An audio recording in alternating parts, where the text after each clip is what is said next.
너무 이렇게 그려져 있고 또 많이 설교도 들었고 많이 또 우리가 알고 있습니다. 근데 이 말씀의 내용을 가만히 들여다보면 추수감사절처럼 뭐 이렇게 감사를 찾아내기가 감사라는 단어가 하나도 없고 감사를 표현한 부분들이 별로 없습니다. 근데 오늘 설교 제목을 감사, 숨은 감사라 그렇게 제목을 삼고 말씀을 드리기 전에 그림을 하나 좀 볼 수 있기를 바랍니다. 이 그림을 이렇게 한번 보면 이 그림 속에 거북이가 있어요. 거북이 보이죠? 거북이가 보이잖아요. 숨은 그림을 찾는데 맨 왼쪽에 보면 맨 오른쪽에 여러분이 이게 왼쪽인가? 맨 왼쪽에 맨 위에 보면 물고기가 있어요. 물고기가 왜 그새 가르쳐 줄 뻔했네. 한번 여러분 뭐 찾아보라 그랬더니 물고기가 다시 안 보여요. 자, 이 지금 여기에서 물고기를 찾는 게 이제 숨은 그림 찾는 거예요. 우리가 이제 세상을 살다 보면 이렇게 보이지 않는 것이 많아요. 마음도 안 보이죠? 생각도 안 보이죠? 지금 우리가 사업을 해도 내일이 어떻게 될지 그것도 잘 안 보이죠?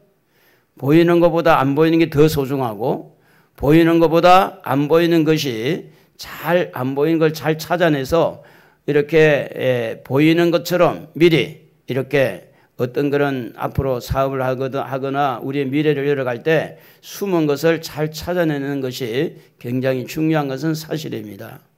그래서 오늘 강도가 구원받는 이 사건 속에 감사라는 단어는 안 보이지만 구원이라고 하는 큰 그림을 그려놓고 그 구원받은 강도를 통해서 어떤 숨어있는 감사가 거기에 숨겨져 있는지 우리 한번 같이 함께 나누고자 하는 겁니다. 이 강도라는 그림을 그린다고 할 때 여러분 강도는 도둑질을 하기도 하고 사기를 치기도 하고 이 강도는 사람을 심지어 죽이기도 하는 끔찍한 그림입니다. 끔찍한 그림. 그래서 이 강도를 선호하거나 강도를 이렇게 좋아하는 사람은 세상에 한 사람도 없습니다. 심지어 강도의 가족일지라도 강도의 자식일지라도 강도를 싫어하는 사람, 좋아하는 사람이 없다는 겁니다. 이러한 강도의 모습에서 감사를 찾아보기 위해서는 우리가 좀 묵상이 필요합니다. 말씀을 묵상하고 생각을 잠깐 멈추면서 왜 이런 나쁜 강도가, 왜 이런 흉악한 강도가, 이런 강도가 구원을 받을 수 있을까? 그래서 이 강도가 한 사람이 아니라 두 사람의 강도가 표현의 자유를 가지고 두 사람 다 예수님에게 말을 하고 있는 겁니다. 한편의 강도는 39절에 보면 달린 행악 중 하나는 비방하여 이르되 이렇게 돼 있어요. 한쪽의 강도는 예수님을 비방하여 네가 그리스도가 아니냐 너와 우리를 구원하라 하되 하나는 그 사람을 꾸짖었습니다. 네가 동일한 정죄를 받고서도 하나님을 두려워하지 아니하느냐. 자, 십자가에서 우리 예수님도 고통을 당하고 있고 또 십자가에서 두 강도도 아픔을 경험하고 죽어가는 그 순간에도 표현의 자유는 가지고 있었다고 하는 겁니다. 표현을 계속 해왔던 비방하는 사람은 죽음 앞에서도 비방을 했고 그런데 평소에는 강도짓을 했던 사람도 죽어가면서는 우리가 잘못했다고 뉘우치는 그런 표현이 두 부류로 이렇게 나오고 있습니다. 구원받은 한편의 강도는 동료가 비방을 할 때에 그 동료를 보고 이렇게 잘못됐다. 이 비방하는 이 사람에게 그것은 아니다. 아닌 것은 아니라고 표현하는 부분에서 오늘날 우리가 지금 그렇잖아요. 살기가 어렵다. IMF보다 더 힘들다.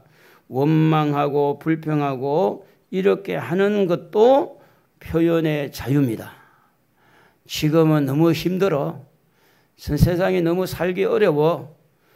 이렇게 표현하는 것도 표현의 자유이지만, 그러나 한편 강도, 구원받은 강도처럼 이런 가운데서도 깨닫는 거, 묵상하는 거. 왜 우리가 이 자리에까지 왔을까? 왜 내가 이렇게 힘들게 살까?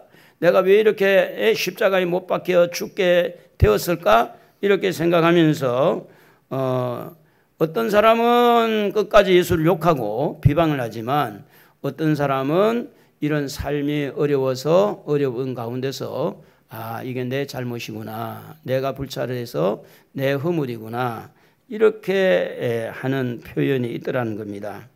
그러므로 원망을 하고 불평을 하는 데서는 절대로 감사를 찾을 수가 없지만, 자기의 연약함을 깨닫고 자기의 부족함을 깨닫고 내가 잘못했어, 내가 이렇게 잘못 살아왔어, 이렇게 묵상하고 깨닫는 쪽에서 감사를 찾을 확률이 많다는 겁니다. 확률적으로 보면 원망하고 불평하는 데서는 감사를 찾기가 어렵지만, 그러나 이런 상황들이, 나라가 이렇게 된 것도, 교회가 이렇게 부족해지는 것도 누구 때문이 아니라 다 내가 기도하지 못했고, 내가 회개하지 못했고, 내가 열심히 전도하지 못해서 나 때문이다라고 깨닫는 쪽에서 감사, 숨은 감사를 찾아낼 수 있는, 이렇게 확률로 보면 묵상하고 자기의 연약함과 부족함을 깨닫는 쪽에서 더 찾아내기가 쉽다라는 말씀을 드리는 겁니다.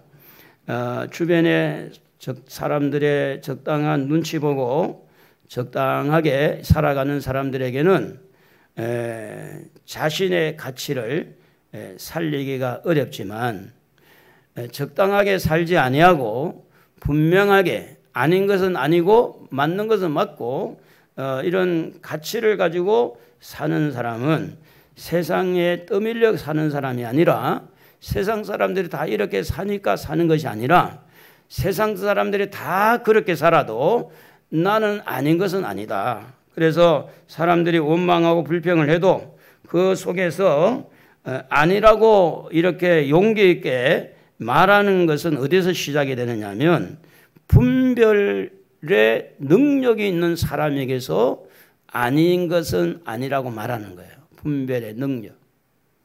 로마서 12장 2절에 보면, 너희는 이 세대를 본받지 말고 오직 마음을 새롭게 함으로 변화를 받아 하나님의 선하시고 기뻐하시고 온전하신 뜻이 무엇인지 분별하도록 하라는 말씀이 있습니다. 분별해라. 마태복음 10장 16절에 보면 너희는 뱀같이 지혜롭고 비둘기같이 순결하라. 뱀같이 지혜롭다는 것 속에도 뭐가 있느냐면 분별이 있는 분별. 여러분, 이 세상 살아가는 데는요, 분별이 있어야 됩니다. 특별히 감사하는 사람들에게는요, 분별을 하지 않으면 감사를 찾아내기가 어렵습니다. 그래서 하나님이 우리에게 주신 은혜 가운데 무엇에 대한 이 은혜를 생각할 수 있느냐면, 우리에게 분별의 능력을 주셨다. 지혜의 능력을 주셨다. 그러니까 이 숨어 있는 감사, 겉으로는 드러나지 않았지만 한편 강도가 당신하고 나하고는 죄를 지어서 이렇게 죽지만 이분은 그렇지 않지 않느냐. 이것은 어디서 나왔어요? 분별력에서 나왔습니다. 그리고 그 분별을 주신 하나님, 또 분별의 능력을 허락하신 그 하나님, 오늘 저와 여러분에게도 모든 분별이 똑같지는 않지만 그래도 여러분에게나 저에게나 분별의 은혜를 주신 줄로 믿습니다. 지금까지 그래도 이단에 안 빠진 거 얼마나 감사합니까? 사이비에 빠지지 않는 거 얼마나 감사해요. 그리고 이 이단과 사이비뿐 아니라 거짓에 지금 빠지지 않고, 그리고 그나마 부족하지만 그래도 믿음의 자리에 서서 오늘도 예배자로 참석하게 된 거 얼마나 감사하지 않습니까? 여러분, 이단에 한번 잘못 빠져보세요. 집이 완전히 폭삭망하게 되는 거죠. 거짓에 한번 빠지면.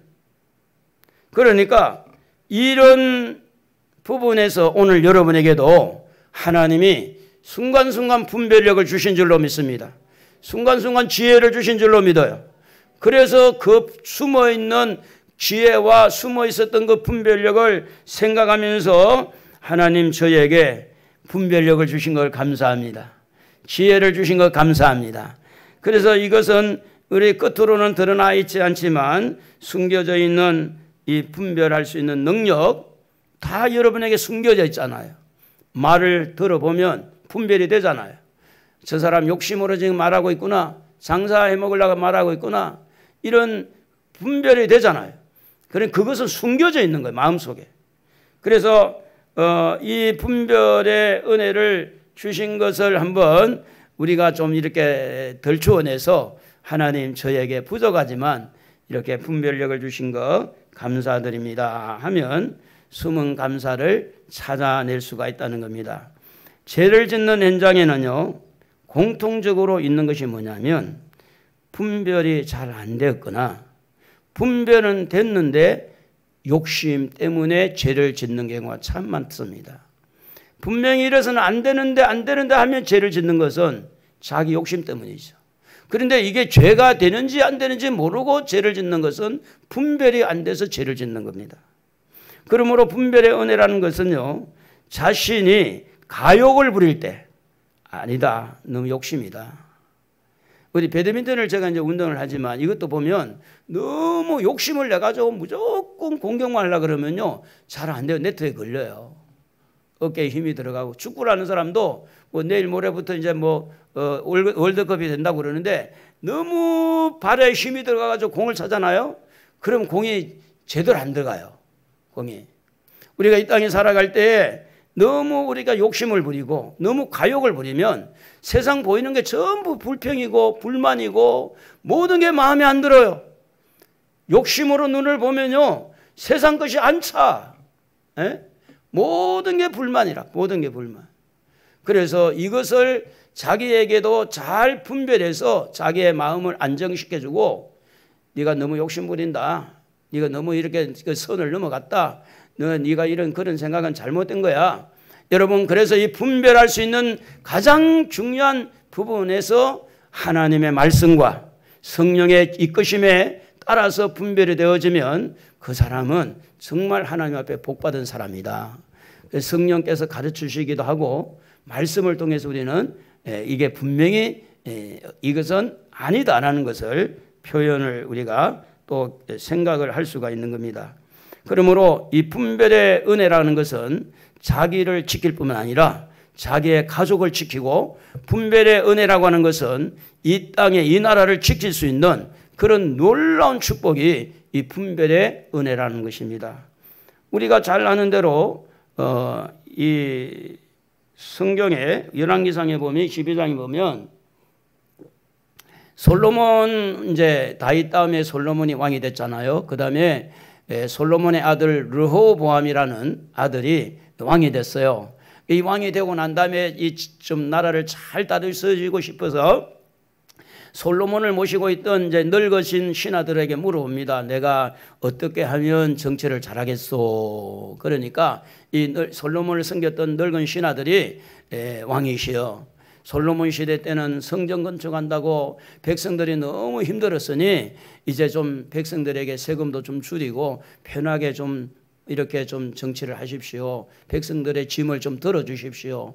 아, 그래요. 그러고 난 다음에 이제 자기 시대에 성장한 젊은 사람들의 이 로본 주변의 젊은 소년들에게 물어보죠. 내가 이 나라를 어떻게 다스리면 좋겠소? 이 백성들이 이러 이야기를 하는데 이렇게 내가 어떻게 하면 좋겠소? 그러니까 이 소년들이 이렇게 로보암 왕에게 조언을 해주는데요. 여러분 한번 읽어볼까요? 같이 열왕기상 12장 1절 함께 자라난 소년들이 왕께 아뢰어 이르되 이 백성들이 왕께 아뢰기를 왕위에 붙이니 우리의 멍에를 무겁게 하였으나 왕은 우리를 위하여 가볍게 하라 하였은즉 왕은 대답하기를 내 새끼 손가락이 내 아버지의 허리보다 굵으니 내 아버지께서 너희에게 무거운 멍에를 매게 하였으나 이제 나는 너희의 멍에를 더욱 무겁게 할지라. 내 아버지는 채찍으로 너희를 징계하였으나 나는 정갈 채찍으로 너희를 징계하리라 하소서. 여러분, 정치계는 가거나 성경의 정치 이야기든 사회의 정치 이야기 무섭습니다. 어느 한쪽을 죽여야 한쪽이 살아나요. 그러니까 정치계에서는 너무 살벌해요. 지금 보세요. 늙은 종들이, 늙은 신하들이 지금 상황을 잘 파악해서 왕이여 태평스럽게 나라를 다스리려면 이렇게 백성들에게 지금까지 무거운 짐을 좀 벗어서 백성들을 편하게 해야 됩니다 하고 조언을 하죠. 그런데 이 소년들이 그렇게 똑같이 그래야 됩니다라고 이야기해버리면 소년들의 자리는 없어지는 거예요. 왜냐? 지금 잡고 있는 이 노인들이, 연세 있는 신하들이 전부 다 정치계의 자리를 잡고 있기 때문에, 그러면 젊은이들은 뭐 해야 됩니까? 젊은이는 반대를 이야기해야 돼요. 그래야만이 우리 자기들이 자리가 생기는 거니까. 그래서 이 정치색이 무서운 거예요. 그래서 젊은이들은 노인들이 이야기한 것 정반대로, 그래서 새끼 손가락을 허리처럼 무겁게 해서 이 채찍을, 정갈의 채찍을 바꿔서 내가 백성들을 다스리십시오. 이렇게 젊은이들의 조언을 할 때에, 이때에 르호보암에게 뭐가 있어야 되느냐? 분별의 능력이 있어야 돼요. 분별의 능력이 있어야 그 선택을 잘하는 거예요. 분별이 없으면 선택을 잘 못하는 게 되는 거죠.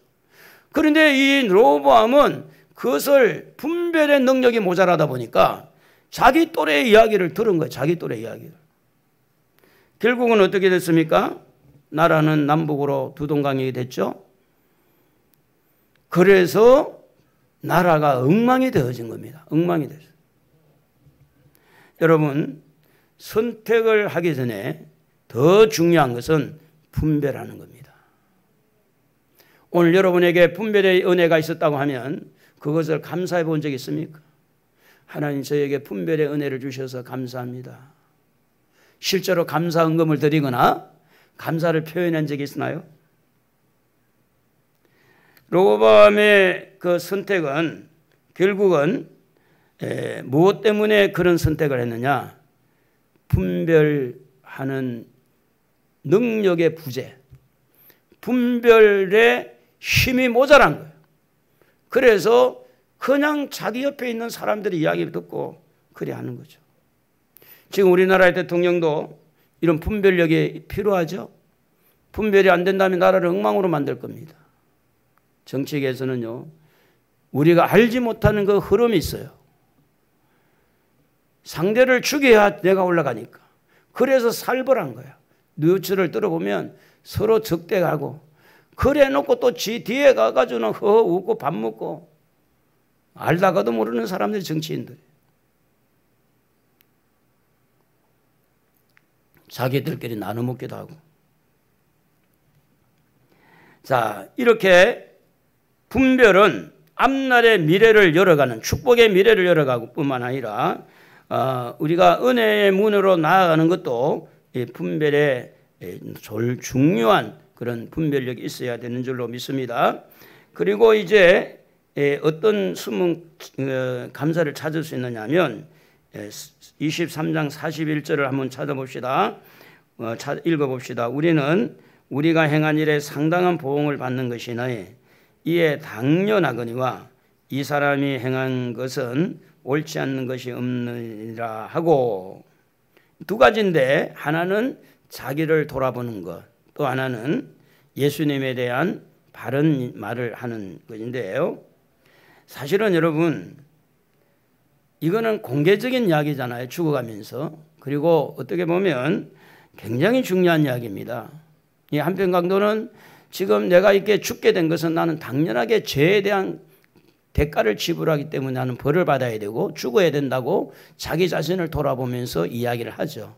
그리고 예수님은 전혀 잘못된 것이 없는 분이라고 그렇게 이야기하는 것인데, 이것이 과연 무슨 이야기인가 하면 잘못을 끝까지 인정하지 않는 사람이 있는가 하면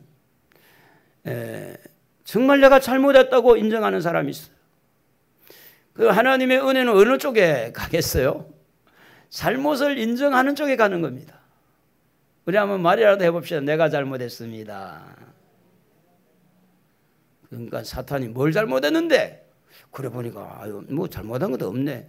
그런 식의 잘못한 거 말고 내가 모든 잘못은 내 자신에 대한 책임감, 가정에 대한 책임감, 교회에 대한 책임감, 국가에 대한 책임감, 잘못했다고 이렇게 시인할 때 지금 내가 이런 상황에 된 것은 내가 내 책임감을 느끼면서 잘못했다고 말한 거하고 아무런 책임감 없이 그냥 내가 잘못했어.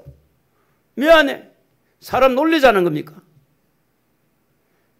이런 사람을 웃기게 하는 거예요. 정말 사람을 더 약을 올리는 거예요. 책임감이 없는, 그래서 우리가 뭐 이렇게 영혼을 담지 못하고 마음을 담지 못하고 하는 그런 것들이 어디서 나오냐? 책임감 없는 거예요. 회개하는 것도 책임감 없이 회개하는 거. 예배를 드리는 것도 책임감을 가지고 예배 드리는 거예요. 책임감이 얼마나 중요한지. 결혼을 하기 전에 결혼하려고 하는 사람들이 흔히 하는 이야기가 있습니다. 우리 신앙인들이, 목사님들이 하는 말도 있어요. 신앙을 보지 말고 그 사람의 성품을 봐라. 목사님들이 이야기해요. 이게 목사님들은 믿음을 보라 그래야 될 텐데 믿음을 보라 그러지 않고 그 사람의 성품을 봐라. 근데 그 사람의 성품이 성실하고 책임감이 있느냐? 정말로 어디를 내놔도 성실하고 책임감 있게 살아갈 수 있는 사람이라면 가정을 잘 이끌지 않겠어요? 여러분은 어떻습니까? 지금의 삶의 현장을 놓고 여러분은 어떻게 느끼고 있습니까? 나는 아무런 잘못이 없다고 느낄 수도 있을 겁니다. 더 오히려 나는 잘했는데 누구 때문에 내가 인생이 이렇게 됐고 누구 때문에 이렇게 됐기 때문에 나는 잘못이 없는데 다 세상 때문이고 누구 때문이고 하나님 때문이고 이렇게 창세기 3장에 말한 것처럼 남편은 아내 때문이고 아내는 뱀 때문이고 핑계하는 그런 경우에는 절대로 자기를 돌아보지 않습니다. 다 자기는 잘했기 때문에. 그러나 자기의 잘못을 깨닫고 여기 사형장에 끌려온 사람이잖아요. 사형장에 끌려왔음에도 불구하고 자기의 잘못을 깨닫지 못하고 끝까지 예수를 비방하는 사람이 있는가 하면 자기의 잘못을 철저히 깨닫고 다 이거는 내가 잘못해서 이렇다. 이렇게 하는 것은 어디에서 나온 거냐면 용기입니다. 용기. 자존심을 깨뜨리는 용기. 내가 좀 부끄럽지만은 진실을 말할 수 있는 용기. 책임감을 가지고 용기 있게 말하는 이런 사람에게 숨겨져 있는 감사가 뭐냐면 용기입니다. 잘못했다고 하는 것도 아무나 할 수가 없는 거예요. 내가 미안해 하는 것도 아무나 할 수가 없는 거예요. 여러분, 이태원 사고를 우리가 이번에 경험을 했지 않습니까? 157명의 사상자가 나고, 그래서 사상자 난 이 사고가 모든 게 국민, 이 정부만의 책임일까? 정부만의 책임일까? 정부의 책임이 제일 크죠. 물론 정부가 국민의 안전을 보호하고 이렇게 안전을 지켜야 될 책임이 있는 건 확실합니다. 그런데 그곳에 몰려든 청중들, 젊은이들의 잘못은 전혀 없을까요? 헬로운 데이라고 하는 이 헬로운 데이는 구라파에서 영국에서 시작을 해서 가면을 쓰고, 그래서 이게 쉽게 하면 귀신놀이입니다. 귀신처럼 모양을 만들어 가지고 놀래게 만들고 하는 그런 놀이 문화예요. 그것이 미국으로 와가지고 그게 이제 하나의 문화가 돼서 한국으로 와서 이제 이렇게 10월 말일에 모이는 것이 헬로운 데이라고 하는 건데, 그런데 이 문화에 젖은 젊은이들을 그보다 그 헬로운 데이보다 더 좋은 가치로, 더 좋은 진리로 가르쳐 줘야 될 기성세대의 책임은 전혀 없을까요? 교회는 어떻게 보면 세상에 비치고 소금인데, 지금 교회에서 복음을 전해서 젊은이들에게 진리를 깨닫게 하고 가치성을 알려줘서 어떤 귀신 노래에 빠지지 않고 이렇게 바로 이끌어줘야 되는 교회는 책임 없을까요? 어떤 면에 보면 우리 모두의 책임이라고 볼 수 있는 겁니다. 한쪽의 책임만 있는 게 아니라 누구의 탓이라고 하는 사람보다는 이런 사건들을 보면서 다 우리 자신에게도 문제가 있었다고 하는 이 자기를 돌아보고 이렇게 깨달으면서 자기의 연약함을 말할 수 있는 그 사람에게 찾을 수 있는 감사는 용기 있는 감사다. 숨어있는 감사. 여러분, 문제를 당하고 난 다음에 그 문제 앞에 내가 잘못했습니다라고 죽음이라고 하는 문제, 사형을 받는 이 문제 앞에 내 잘못이라고 말하는 이것은요, 최대한 자기 자신을 낮추는 거죠. 낮춰서 내가 잘못했습니다. 무엇을 말합니까? 겸손해지고 있는 모습을 보는 겁니다. 자, 우리가 이제 계속해서 고기만 먹고 또 고기만 먹고 내 고기만 먹으면 몸이 기름져서 어떤 그 성인병이 날 수가 있죠. 그런데 그거는 옹대간도 없고 왜 그래 내 몸이 나 왜 그렇지? 여러분 몸이 안 좋도록 실컷 먹어놓고 왜 이렇습니까? 하나님 나가 왜 이렇습니까? 이렇게 원망할 것이 아니라 자기가 무엇을 잘못 먹었는지도 알아야 되죠. 몸에 어떤 해로운 것을 먹었으면 해롭게 되어지는 겁니다. 그러니까 이런 것은 어떤 질병이 왔을 때도 또 가난이 왔을 때도 여러 가지 속상할 때도 우리는 하나님 앞에 자기를 돌아보고 나에게도 문제가 없었을까? 나에게도 부족함이 없었을까? 자기 자신을 좀 낮추어서 겸손해지는 자에게는요, 성경은 이렇게 말합니다. 야고보서 4장 6절에 보면 하나님은 겸손한 자에게 은혜를 주신다 이렇게 돼 있어요. 지금 마지막에 숨이 멎어가는 이 강도에게 겸손의 은혜가 있어서 예수님이 오늘 너와 나와 함께 낙원에 있으리라. 그러므로 여러분 우리의 삶에 대해서 책임감을 가지는 것이 참 중요하다. 떠밀려서 인생을 사는 것이 아니고 우리 말이라도 해봅시다. 내 인생은 내 인생이다. 분명히 맞아요. 내 인생은 내 인생이에요. 태어나면서부터 시작해서 지금 나는 내 인생이에요. 그런데 내 인생이 잘못될 때마다 부모 탓을 하고 나라 탓을 하고 하나님 탓을 하면 그거는 내 인생이 아니죠. 하나님 인생이고 부모의 인생이고. 그래서 우리가 결혼을 하고 난 다음에 독립을 할 때 정신적인 독립, 우리 믿음의 사람들은 신앙적인 독립, 경제적인 독립, 사회적인 독립을 해야 그게 결혼에 준비가 된 거지. 집만 준비한다고 결혼 준비가 되는 게 아니고 독립해서 이제 한 가정이 만들어져야 되는잖아요. 그 말은 뭐냐면 이제는 가장의 책임이 있는 거고 또 아내의 책임이 있는 거고 책임감을 가지고 살아야 된다.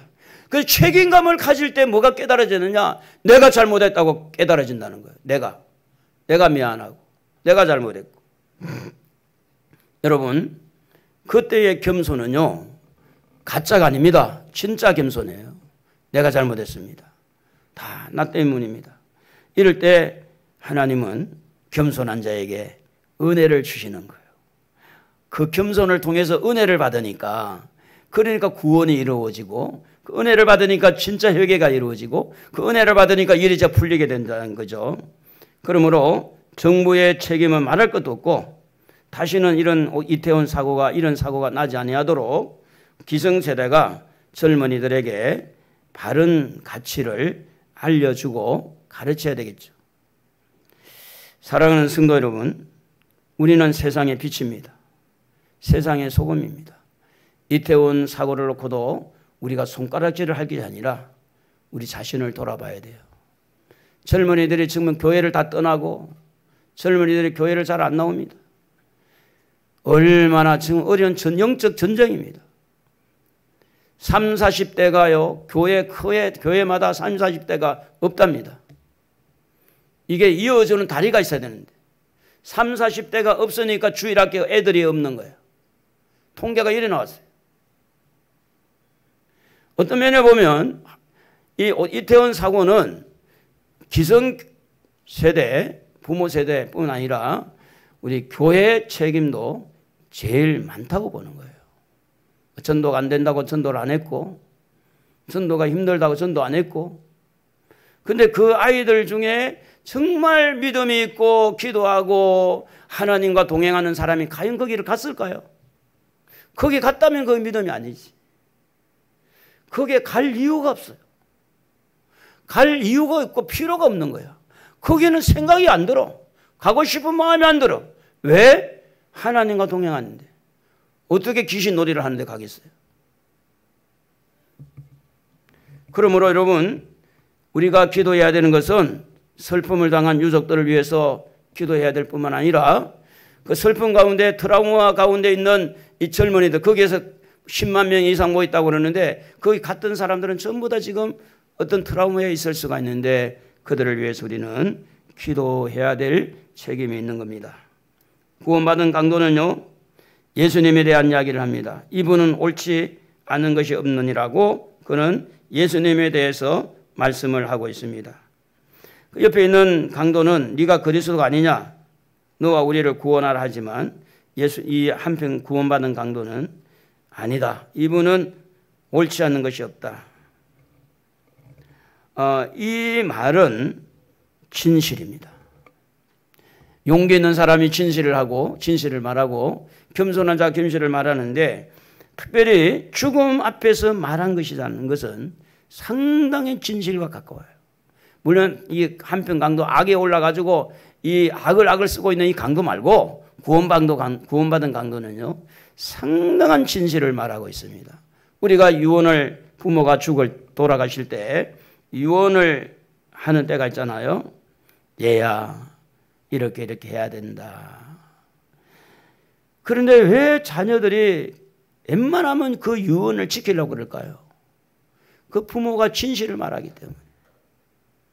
죽음 앞에서요 정말로 꼭 하고 싶은 말, 숨이 막 멎어가는 순간에 너무너무 중요한 말을 자식들에게 남기고 죽음의 강을 건너가는 그 부모의 유언을 받은 자식들이 웬만하면 그 유언을 지키려고.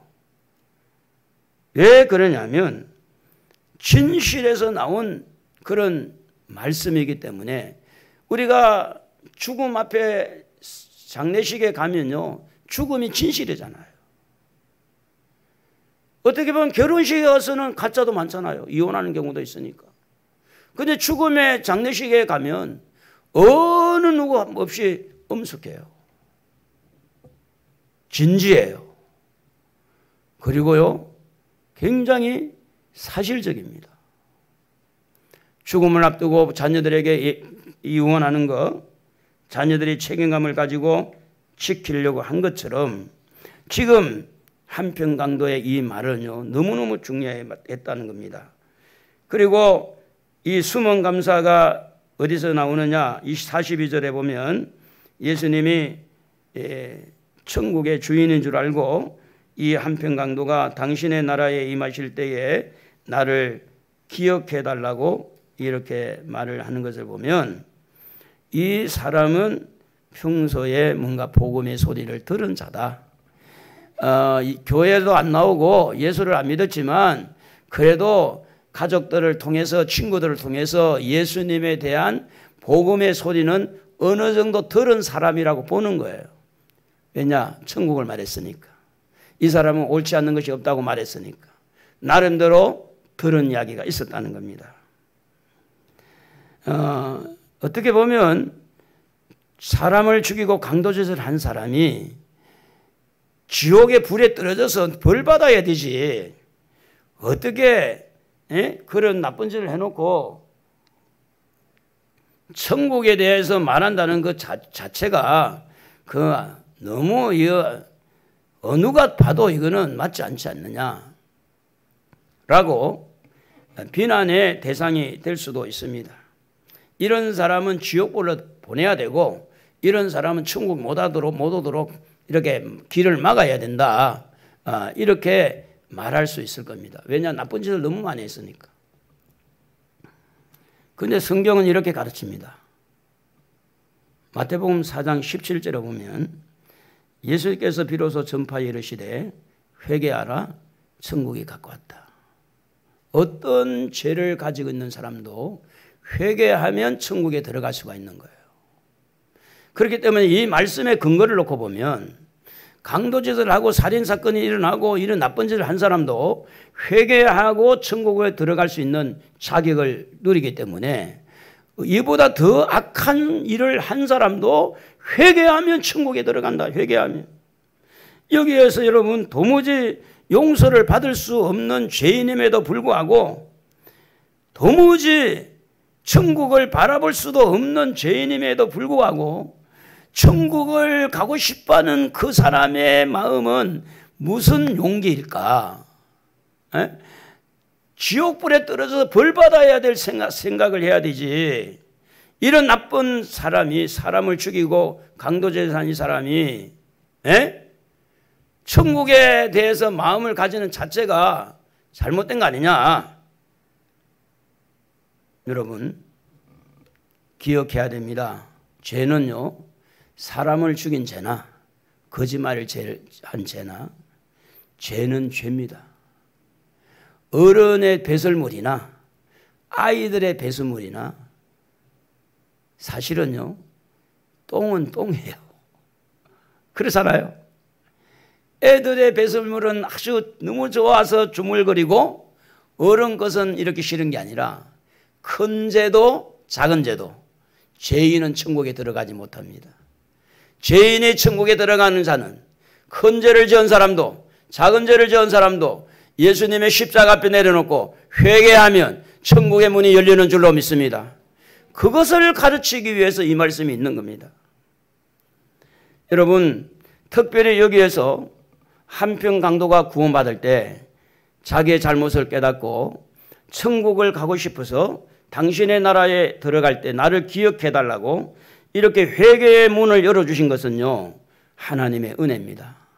여러분 성경을 자세히 한번 읽어보세요. 히브리서 6장 4절 아주 중요한 말씀이 나옵니다. 한 번 빛을 보고 받고 하늘의 은사를 맛보고 성령의 참여한 바 되고 하나님의 선한 말씀과 내세 능력을 맛보고도 타락한 자들은 다시 새롭게 하여 회개하게 할 수 없나니 이는 그들이 하나님의 아들을 다시 십자가에 못 박아 드러내놓고 욕되게 함이라. 회개를 아무나 할 수 있을까요? 아무나 못합니다. 회개의 눈물이 아무 눈에서 눈물이 흐르느냐? 그럴 수 없습니다. 회개도요, 하나님이 열어줘야 됩니다. 회개의 은혜를 주셔야만이 회개가 되어지는 거예요. 그래서 한 번 은혜에 참여하고 타락한 사람은 회개의 문을 막으니까 천국 못 가는 거예요. 그런데 회개가 되는 사람은 천국 가는 거예요. 천국 갈 수 있다고 제 마음대로 짓고 다시 예수님의 십자가 못 받고 그러지 말라는 거죠. 그러므로 이러한 죄인이 천국을 바라보는 숨은 감사, 무조건 천국을 머리를 내밀고 그래도 나는 천국 가야 됩니다. 나 이런 죄를 지었지만 나는 천국 가고 싶습니다 하는 그 숨은 용기, 오늘 여러분에게도 일어나기를 바랍니다.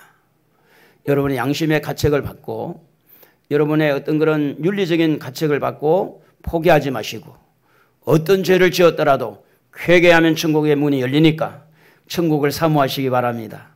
천국을 바라보고 주여 나의 죄를 용서해 주시고 나는 천국에 가고 싶습니다. 예수님 천국에서 나를 기억해 주십시오. 그래서 이런 말이 있습니다. 용기 있는 사람이 뭘 얻는다? 용기 있는 사람이 뭘 얻어요? 미인을 얻는다 그래요. 미인을.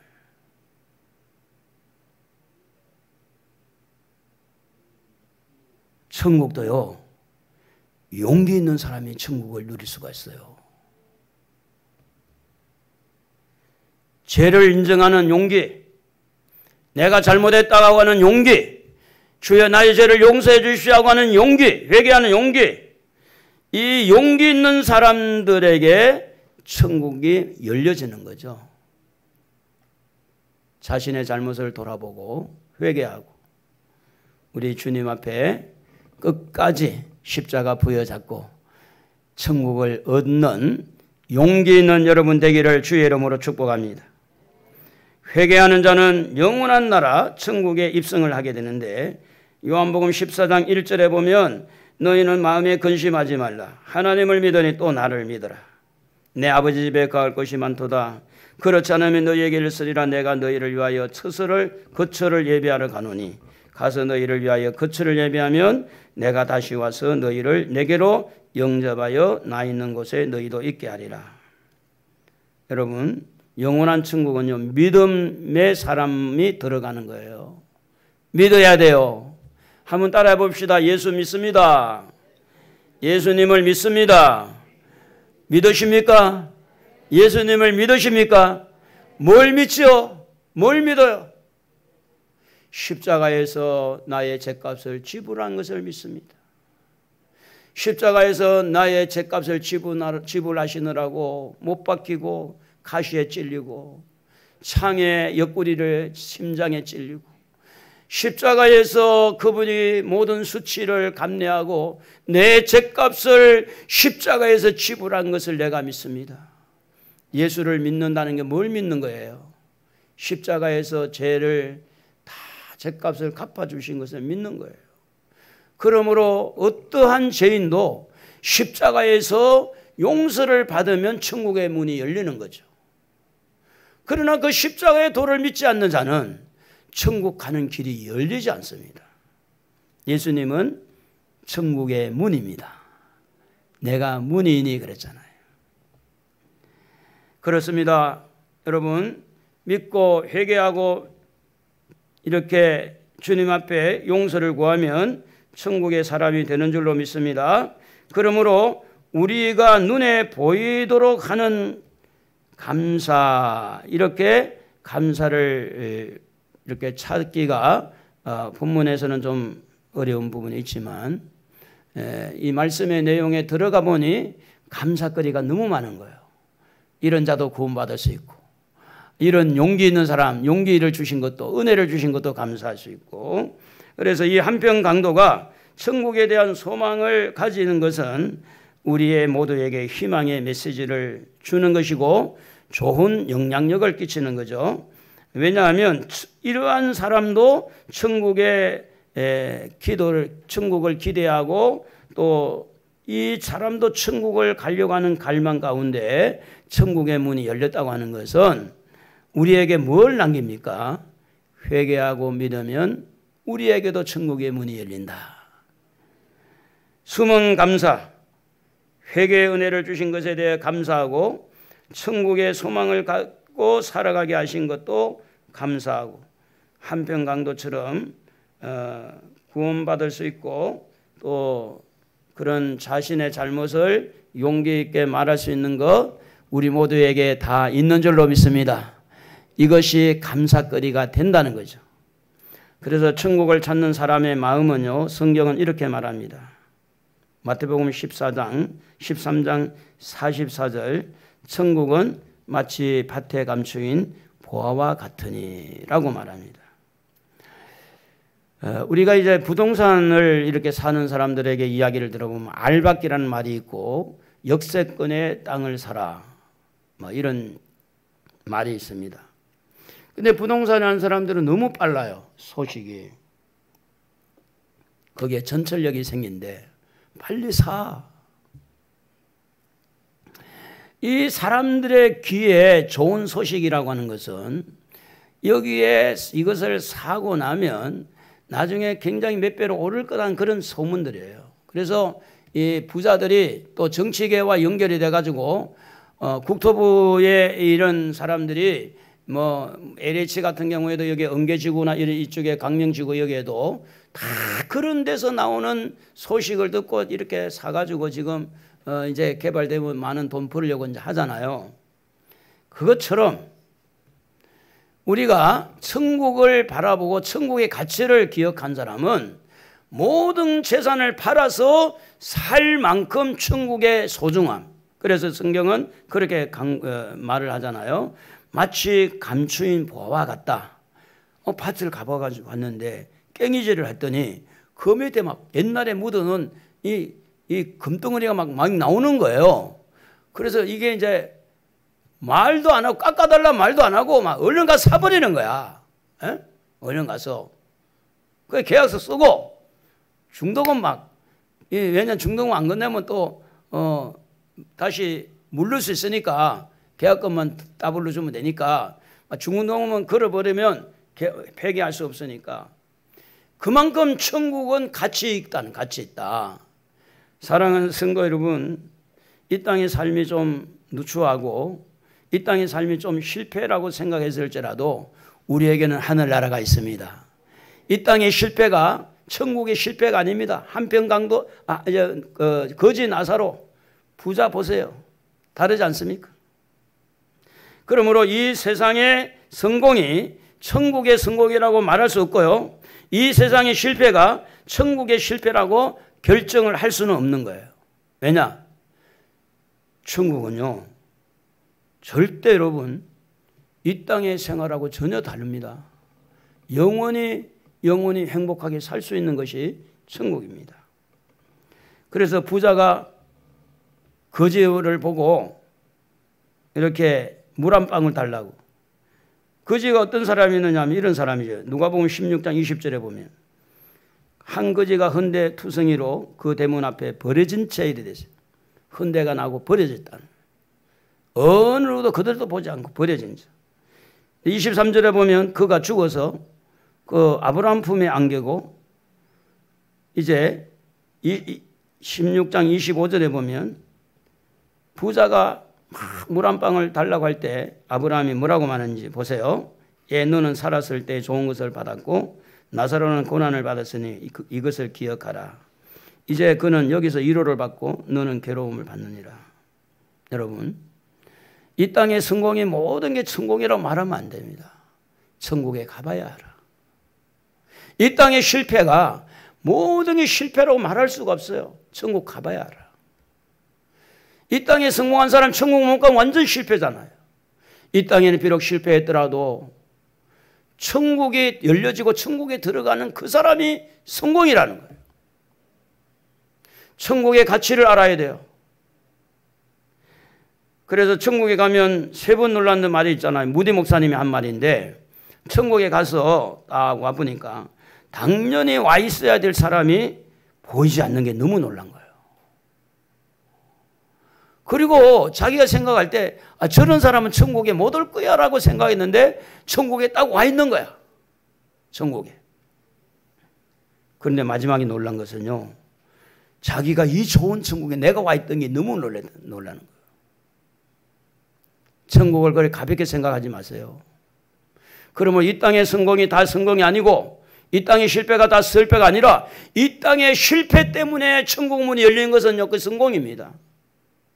이 땅에 내가 여러 가지 사업이 어렵고 이 땅에 여러 가지 사람을 잘못 만나서 여러 가지 어렵고 힘든 가운데서 내가 너무너무 참 비참하게 살아왔을지라도 그것 때문에 기도하고 그것 때문에 겸손하고 그것 때문에 하나님을 믿게 되고 그것 때문에 예수를 만나서 그것 때문에 천국의 문이 열린다면 그 사람은 성공한 사람이지만 이 땅에 사업이 잘 열려서 너무너무 사업이 잘 돼가지고 예배에도 자꾸 빠져먹고 기도하는 생활을 빠져먹고 그래서 이제는 이 천국의 생각은 없어지고 그냥 교회는 왔다 갔다 하지만 마음은 늘 지금 엉뚱한 데 가 있어요. 돈에 가 있고 예배 마치고 빨리 돈 벌러 가야지.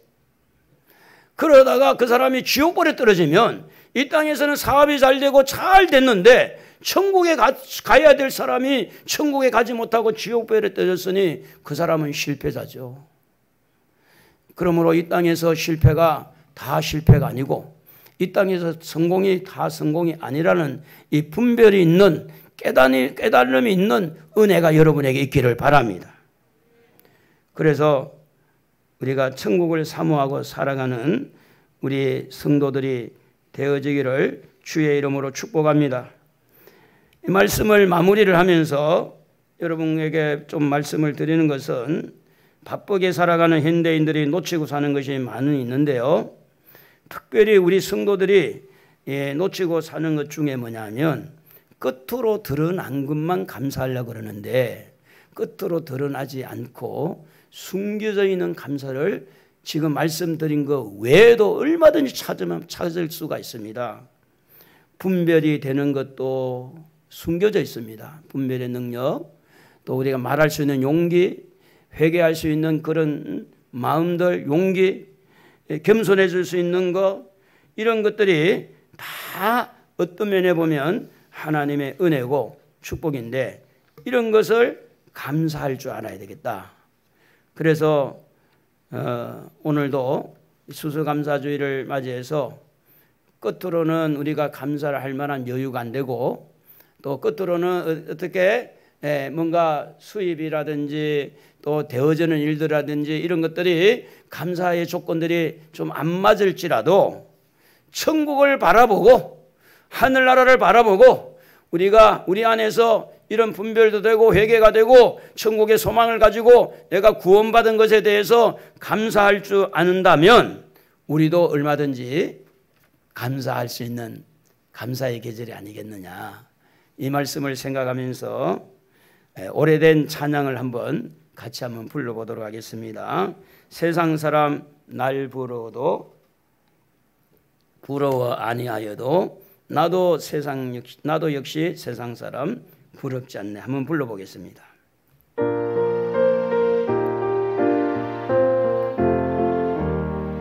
세상 사람 날 부러워 아니하여도 나도 역시 세상 사람 부럽지 않네.